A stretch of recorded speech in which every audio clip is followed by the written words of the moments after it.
Bac Métropole 2021, l'encre et son effaceur. L'encre bleue utilisée dans les stylos plumes contient, entre autres, du bleu d'aniline qui contribue à sa couleur. C'est cette couleur qui doit disparaître lors de l'utilisation d'un effaceur. Dans un premier temps, l'objectif de l'exercice est l'étude du bleu d'aniline, la détermination de sa masse dans une cartouche d'encre, et dans un second temps, l'étude de la vitesse de disparition de l'encre lorsqu'on efface. À gauche est représentée la formule topologique du bleu d'aniline dans l'eau. Pour simplifier, on note, dans la suite de l'exercice, le bleu d'aniline 2Na+, H bleu 2-. On suppose que seuls les ions H bleu 2- sont responsables de la couleur de l'encre. À droite est représenté le cercle chromatique. Dans les données, on retrouve quelques masses molaires, le couple oxydant-réducteur associé au bleu d'aniline, qui est H bleu 2-, H3 bleu 2-, le couple oxydant-réducteur hydrogénosulfate, hydrogénosulfite, HSO4-, HSO3-, les solutions aqueuses d'ions H3 bleu 2-, hydrogénosulfate et hydrogénosulfite sont incolores. Le bleu d'aniline.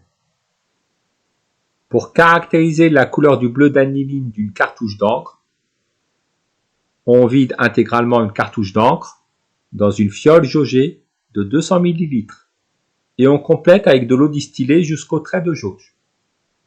On obtient la solution d'encre dont on réalise le spectre grâce à un spectrophotomètre. Le spectre d'absorption est représenté figure 3.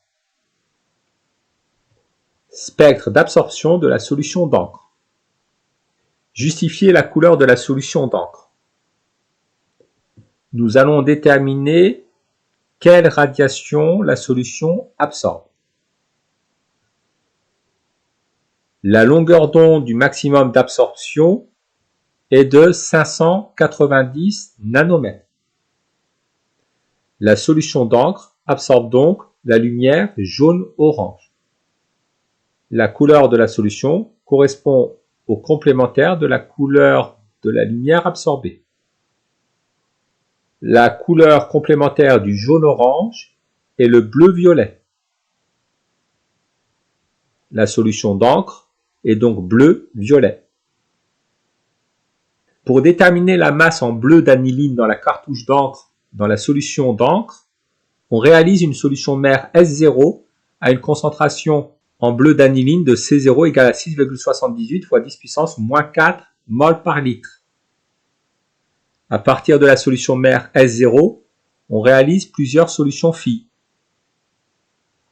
Dans le tableau, on indique le volume prélevé de la solution mère, V0, le volume de la solution phi, VF, la concentration en quantité de matière de la solution phi, CF, et l'absorbance de la solution phi. La concentration en quantité de matière de la solution phi S2 n'est pas indiquée. Nommez la verrerie nécessaire pour réaliser la solution phi S1. Pour réaliser la solution phi S1, on doit prélever 10 ml de solution mère. Ceci doit être fait avec une pipette jaugée de 10 ml. On doit préparer 100 ml de solution phi. Ceci doit être fait dans une fiole jaugée de 100 ml. Déterminer la valeur de la concentration en quantité de matière de la solution phi S2 manquante dans le tableau de valeurs. Calcul de la concentration de la solution S2. La solution S2 a été préparée par dilution à partir de la solution S0. Au cours de la dilution, la quantité de matière se conserve. Donc la quantité de matière prélevée dans la solution S0 est égale à la quantité de matière diluée dans la solution S2. La quantité de matière prélevée est égale à C0 fois V0 et la quantité de matière dans la solution diluée est égale à C2 fois V2. Nous en déduisons que C2 est égal à C0 fois V0 sur V2. Nous devons indiquer les deux volumes dans la même unité. C0 vaut 6,78 fois 10 puissance moins 4 mol par litre. V0 vaut 20 millilitres. Et V2 vaut 100 millilitres. C2 est donc égal à 6,78 fois 10 puissance moins 4 fois 20 divisé par 100. La concentration en quantité de matière de la solution S2 est donc égale à 1,36 fois 10 puissance moins 4 mol par litre. On représente l'absorbance des différentes solutions phi en fonction de la concentration en bleu d'aniline mesurée à la longueur d'onde lambda égale à 590 nanomètres retenue pour l'étude. L'équation de la modélisation est grand A égale à 5,273 fois petit c avec la concentration petit c en millimol par litre. À la longueur d'onde retenue pour l'étude, l'absorbance de la solution d'encre est égale à 0,9. Déterminer la masse de bleu d'aniline contenue dans une cartouche d'encre. Déterminons tout d'abord la concentration en bleu d'aniline de la solution d'encre. La courbe représentant l'absorbance en fonction de la concentration est une droite passant par l'origine. L'absorbance est proportionnelle à la concentration. La relation de proportionnalité liant l'absorbance à la concentration en quantité de matière de bleu d'aniline est la loi de Beer-Lambert. Elle a été donnée par la modélisation indiquée sur le graphique. L'absorbance est égale à 5,273 multiplié par la concentration en quantité de matière de bleu d'aniline exprimée en millimol par litre. Donc l'absorbance de la solution d'encre est égale à 5,273 multiplié par la concentration en bleu d'aniline de la solution d'encre. On en déduit la concentration en bleu d'aniline. Elle est égale à l'absorbance divisée par 5,273. L'absorbance étant de 0,9, nous obtenons une concentration de 0,17 millimol par litre. On obtient une concentration en bleu d'aniline de 0,17 millimol par litre. La cartouche d'encre a été vidée intégralement dans une fiole jaugée de 200 ml que l'on a complétée avec de l'eau distillée jusqu'au trait de jauge. Donc la masse de bleu d'aniline dans les 200 ml de solution d'encre est égale à la masse de bleu d'aniline présente dans la cartouche. La masse de bleu d'aniline est égale à la quantité de bleu d'aniline multipliée par la masse molaire du bleu d'aniline. La quantité de bleu d'aniline est égale à la concentration de la solution d'encre multipliée par le volume de la solution d'encre. La concentration de la solution d'encre étant de 0,17 millimol par litre, nous allons la convertir en mol par litre en multipliant par 10 puissance moins 3. Le volume de solution d'encre est de 200 ml, nous le convertissons en litres, 0,200. La masse molaire du bleu d'aniline est de 737,7 g par mol. Nous obtenons une masse de bleu d'aniline dans la solution d'encre ou dans la cartouche égale à 0,025 g, c'est-à-dire 25 mg.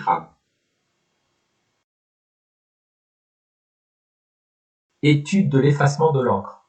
L'effaceur d'encre contient une solution d'hydrogénosulfite de sodium qui réagit avec le bleu d'aniline. On souhaite étudier la transformation qui a lieu lorsqu'on efface l'encre à l'aide de l'effaceur. Établir l'équation de la réaction modélisant la transformation entre les ions hydrogénosulfite et les ions H bleu de moins. Ici, il s'agit d'une équation d'oxydoréduction. On nous a donné les couples oxydant-réducteur, H bleu de moins, H3 bleu de moins. Le réactif est H bleu de moins donne H3 bleu de moins.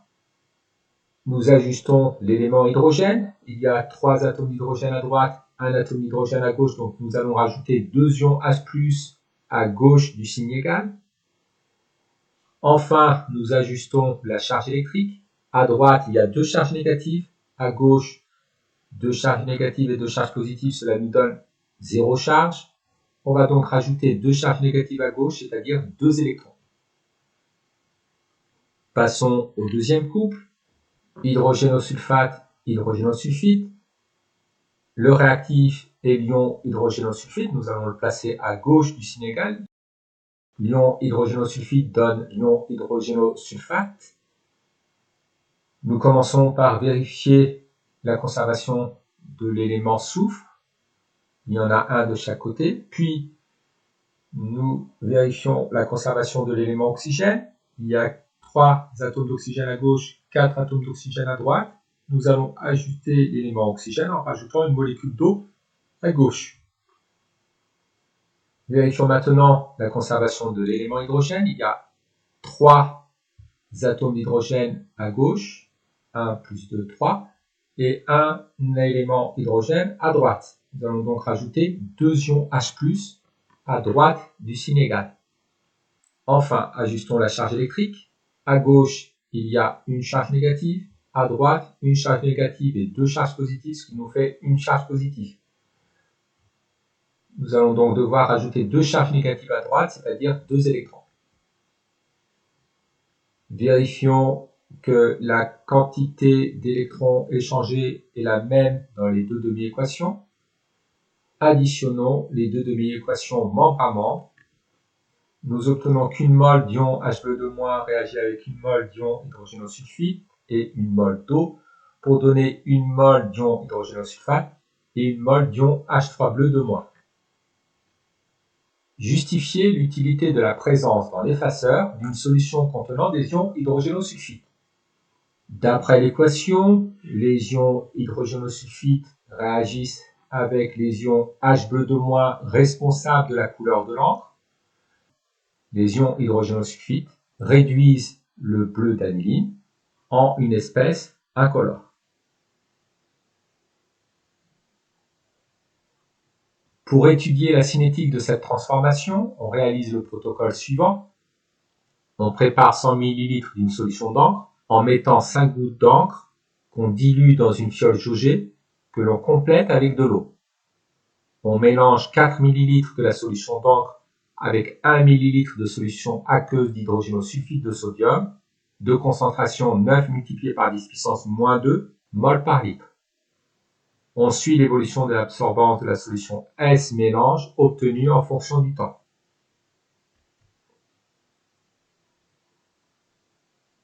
Une cartouche d'encre de 0,75 ml contient 25 mg de bleu d'aniline.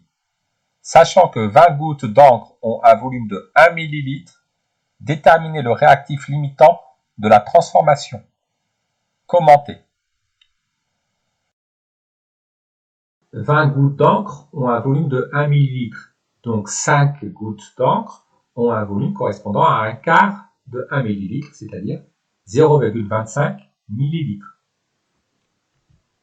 Comme on nous dit que 0,75 ml d'encre contient 25 mg de bleu d'aniline, 0,25 ml d'encre contient un tiers de 25 mg de bleu d'aniline, c'est-à-dire 8,3 mg de bleu d'aniline. La quantité de bleu d'aniline contenue dans 100 ml de solution d'encre est égale à la masse de bleu d'aniline contenue dans les 100 ml de solution d'encre divisée par la masse molaire du bleu d'aniline. 8,3 fois 10 puissance moins 3 g divisé par 737,7 g par mol. Cela nous donne une quantité de bleu d'aniline dans 100 ml de la solution d'encre égale à 1,1 fois 10 puissance moins 5 mol. Comme nous n'introduisons que 4 ml de la solution d'encre dans le mélange, la quantité de bleu d'aniline introduite dans le mélange réactionnel est égale à 4 centièmes de la quantité de bleu d'aniline contenue dans 100 ml de solution d'encre.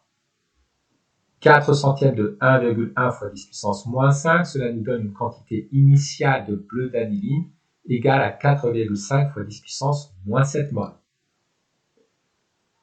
La quantité initiale d'ion hydrogénosulfite est égale au volume de solution d'ion hydrogénosulfite multiplié par la concentration en quantité de matière de la solution en ion hydrogénosulfite. Le volume de la solution d'ion hydrogénosulfite introduit dans le mélange est de 1 ml, c'est-à-dire 1 fois 10 puissance moins 3 litres. La concentration en quantité de matière des ions hydrogénosulfite dans la solution est de 9 fois 10 puissance moins 2 mol par litre. Nous obtenons une quantité d'ion hydrogénosulfite initiale égale à 9 fois 10 puissance moins 5 mol. Donc, dans le mélange réactionnel, initialement, nous avons 4,5 fois 10 puissance moins 7 mol de bleu d'aniline, 9 fois 10 puissance moins 5 mol d'ion hydrogénosulfite. Or, d'après l'équation, 1 mol de bleu d'aniline réagit avec 1 mol d'ion hydrogénosulfite.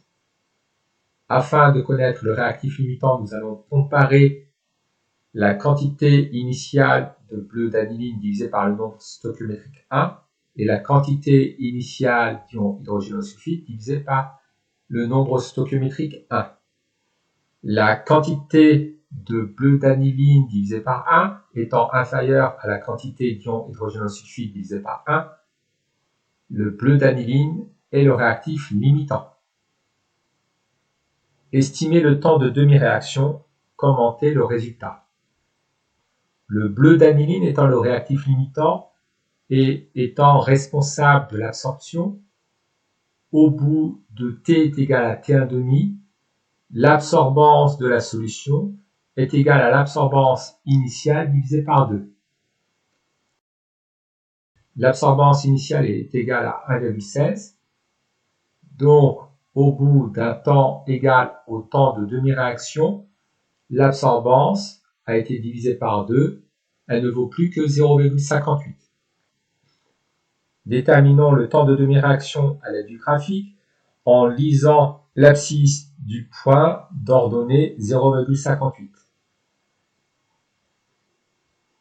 Le temps de demi-réaction est de 6 secondes.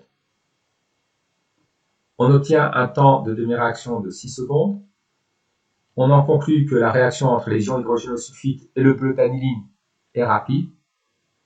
Lorsque l'on passe l'effaceur sur l'encre, l'encre s'efface rapidement.